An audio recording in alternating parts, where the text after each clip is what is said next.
in poker, you actually have to make positive EV decisions, expected value. And I think the same thing applies with applying for jobs. Can you just kind of walk me through your philosophy there? I know you wrote a Medium article specifically about how you landed your positions, and I'll link that below.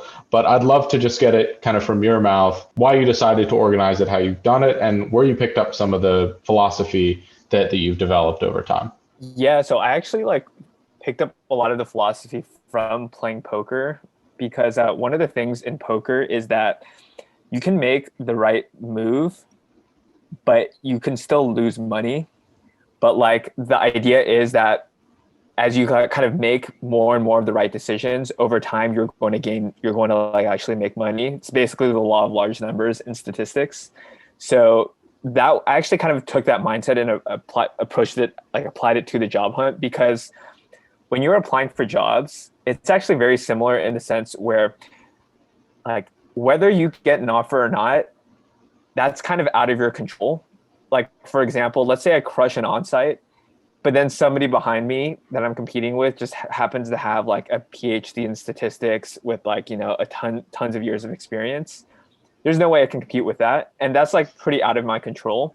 But what I can control is being well prepared, putting in the time, getting the numbers right, and putting in the right amount of time. And that's actually where in poker, you actually have to make positive EV decisions, expected value. And I think the same thing applies with applying for jobs. You want to do the things that can kind of maximize your chance of getting an offer.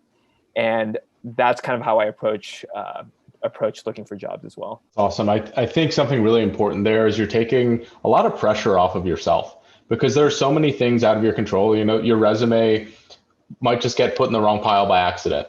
And if you're taking that as a personal loss, oh, I'm not good enough, whatever that might be, that's the wrong way to look at it, because there's so many just random stochastic events, so many random events out there that you don't have control over. There's no point in, and there's no way you would know a lot of the time why you didn't get a call back or some of these things. I don't know if you've read the book. It's called Thinking in Bets by Annie Duke. She talks about that exact philosophy that you're bringing up, where you're looking at every scenario in terms of expected value, even more so than you're looking at it in terms of probability.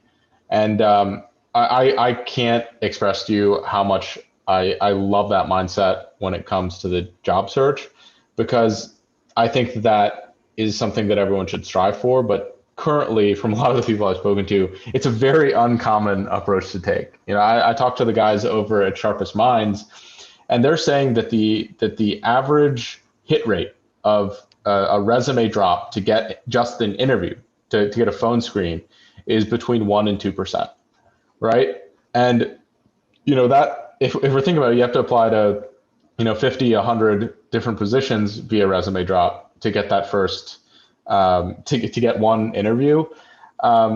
If you're getting 5 interviews out of those 100, you're doing incredibly well, but there's no way you would really know that if you didn't have a benchmark, you didn't have some data to run it against.